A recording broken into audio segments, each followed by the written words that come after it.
Assalamualaikum warahmatullahi wabarakatuh. Saya Sinta Jamiatul Mafiro dari program studi Hukum Pidana Islam. Di sini saya akan menganalisis beberapa kasus berdasarkan hukum positif dan hukum Islam. Dalam kasus pertama, telah terjadi perampokan di mana dalam aksinya tersebut berhasil menggasak uang senilai 90 juta rupiah, beberapa gram emas, dan juga ponsel dari anak korban. Atas perbuatannya tidak ada korban jiwa, namun pelaku perampokan tersebut melakukan pemukulan terhadap korban. Berdasarkan hukum positif, pelaku tersebut dapat dikenai pasal 362 KUHP dengan pemberatan pada pasal 363 ayat 1 ke 4 dan pasal 365 ayat 1. Atas perbuatannya tersebut, pelaku dapat dikenai pidana penjara paling lama 9 tahun. Sedangkan menurut hukum Islam, perampokan termasuk dalam jarimah hirobah karena telah memenuhi beberapa unsur hirobah seperti dilakukan secara terang-terangan dan juga terdapat unsur kekerasan. Maka dari itu, pelaku perampokan tersebut dapat dijatuhi hukuman potong tangan dan kaki bersilang.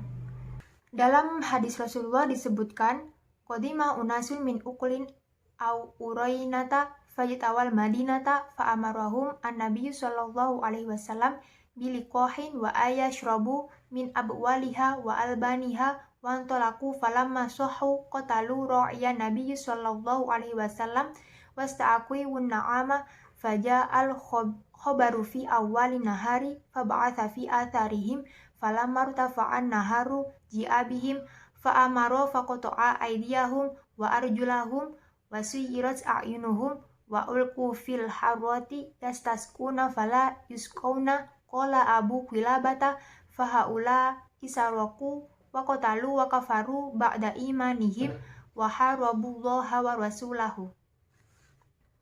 Beberapa orang dari Uqul atau Urainah datang ke Madinah, namun mereka tidak tahan dengan iklim Madinah hingga mereka pun sakit. Beliau lalu memerintahkan mereka untuk mendatangi unta dan meminta air seni dan susunya. Mereka pun berangkat menuju kandang unta. Ketika telah sembuh, mereka membunuh pengembala unta Nabi dan membawa unta-untanya. Kemudian berita itu sampai pada Nabi menjelang siang. Maka beliau mengutus rombongan untuk mengikuti jejak mereka ketika matahari telah tinggi. Utusan beliau datang dengan membawa mereka. Beliau lalu memerintahkan agar mereka dihukum. Maka tangan dan kaki mereka dipotong, mata mereka dicongkel, lalu mereka dibuang kepada pasir yang panas. Mereka meminta minum namun tidak diberi. Abu Qilabah berkata, mereka semua telah mencuri, membunuh, murtad setelah keimanan, dan memerangi Allah dan Rasul-Nya. Selanjutnya, kasus kedua dijelaskan dalam kronologi penangkapan 4 remaja di Biruan, Aceh yang diduga melakukan tindak pidana judi jenis chips high domino. 4 pemuda tersebut diketahui telah melakukan jual beli chips di sebuah warung kopi. Berdasarkan hukum positif, pelaku tersebut telah memenuhi beberapa unsur dari pasal 303 ayat 1 ke 1 dan dapat diancam dengan pidana paling lama 2 tahun 8 bulan atau denda paling banyak Rp6.000. Berdasarkan hukum Islam, tindakan pelaku dapat dijatuhi hukuman takzir. Untuk kasus di atas, dalam hukum jinayat Aceh, pelaku dapat dijerat pasal 6 ayat 1 Hanum Aceh nomor 6 tahun 2014 dengan uqubat takzir cambuk paling banyak 45 kali dan atau denda paling banyak 450 gram emas murni dan atau penjara paling lama 45 bulan.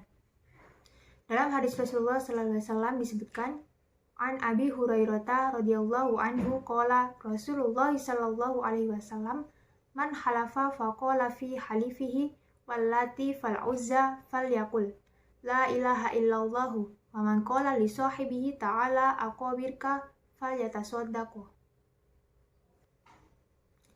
Dari Abu Hurairah radhiyallahu anhu, dia berkata Rasulullah shallallahu alaihi wasallam bersabda, barang siapa bersumpah dengan mengatakan demi Lata atau Uzza, hendaklah dia berkata la ilaha illallah, dan barang siapa berkata kepada kawannya, mari aku ajak kamu berjudi, hendaklah dia bersedekah. Hadis riwayat Bukhari nomor 4860, Muslim nomor 1647. Demikian yang dapat saya sampaikan mengenai analisis kasus-kasus tersebut. Kurang lebihnya mohon maaf. Wassalamualaikum warahmatullahi wabarakatuh.